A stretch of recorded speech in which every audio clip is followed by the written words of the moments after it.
you sure this is the right place? This is what the address says on the map quest that I printed. MapQuest? Who uses Map? Who prints out MapQuest still? What's that creepy cat doing? Nope, I'm out.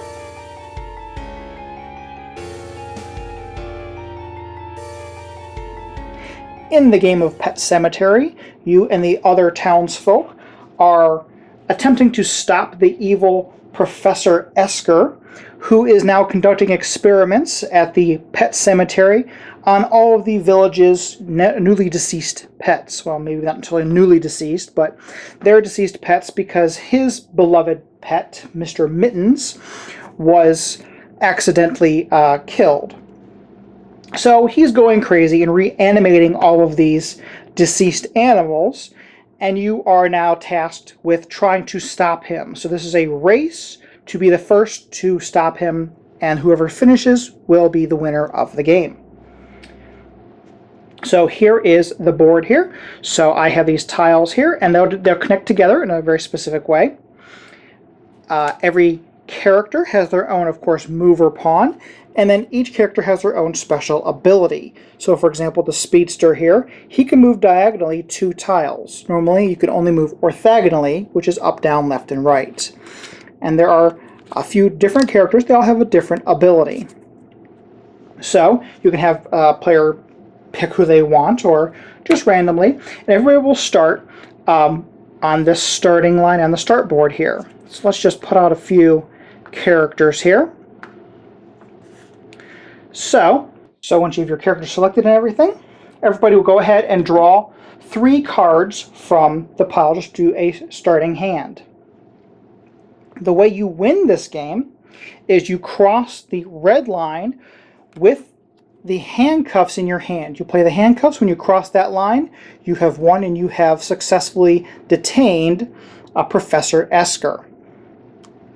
So you'll be digging through this deck trying to find a pair of handcuffs, because there are enough handcuffs for every player in the game. So if I have a 3-player game, we're just going to play with 3 handcuffs in that deck. And you can't hoard handcuffs. If you have already handcuffs in your hand, you can't take a second pair. It's actually in the rules where you have to shuffle it back into the deck. So as you move along, there are these different tiles. So this tile with the star on it, what that will do is that will bring out one of the evil undead pets. So if you land onto that tile here, you take one of the tokens here, and you can place it on any other unoccupied space with a star on it. So I could place that right there. Another thing you can do on your turn, because you can only move 1 space per turn, is, let's just say this character was there, and they moved on to this claw space. When you move on to a claw space, you can move any pet that is on the board 1 space orthogonally. So we can move that pet down there 1 space. You can also play a card on your turn. So for example, if you had this card, or jump, it specifically says to jump over 1 tile on a straight line and activating the second tile, if there's anything to activate on that tile. So we could take this character, and let's just say they played this jump card. They could jump onto this claw space, and they can move that pet 1 space closer to that other character. There are also the places with the circles. Those are safe zones. So when you're in there, pets can't enter those spaces, so you can't be attacked. If somebody causes a pet to move onto your tile, or you move onto a tile with a pet, you must now battle that pet. If you happen to have a weapon card, you can go ahead and discard the weapon card to defeat the pet, and the pet will just go back into the pool. If you don't have anything to defeat that pet, you're going to go back behind the line that you have already advanced past. So if it's the beginning of the game and the pet moved there, unfortunately this player would have to move back to the start line here. If they were here and the pet had moved on to them, well, they only have to move back to here. So the further along you advance, the better that is to do. The treasure chest places allow you to draw 2 cards, take a peek at them, and then go ahead and put the other one back on top, and you'll go ahead and take the other one into your hand. One thing that is actually pretty cool is you can actually chain some cards together. So let's just say that character was there, and we had this little monster there.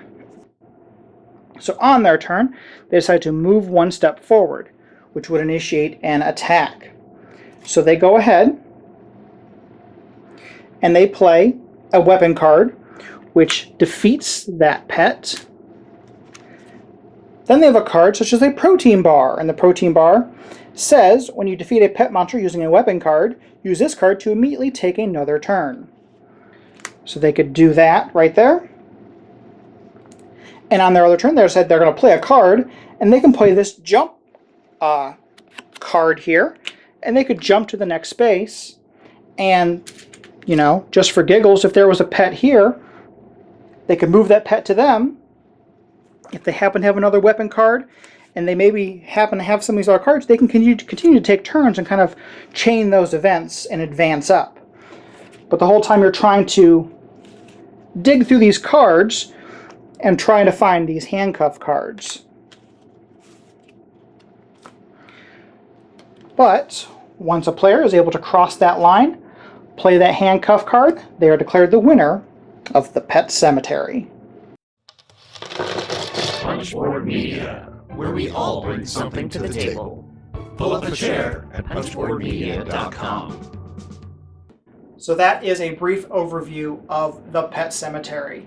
This is a really fun game. I really like the race aspect of this. So you're trying to hinder your opponents any way you can by putting the pets in their way and trying to advance the best you can and trying to basically dig through that pile to the draw deck to be able to find those handcuffs that you absolutely have to have. But you don't want people to know that you might have the handcuffs. You might still be digging for other cards and that kind of stuff.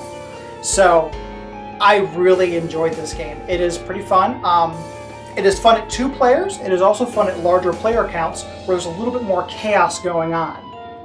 So this is something that I definitely recommend. This is going on Kickstarter very, very soon. So there'll be a link down below for their Kickstarter so you can definitely check them out. And as always, thank you so much for watching. Please do not forget to like, share, subscribe, and help support Cloak and Meeple. All of my links are down below where you can find a Cloak and Meeple t-shirt to purchase, or you can subscribe or help me on my Patreon, but also subscribe to the YouTube channel. And thanks for watching.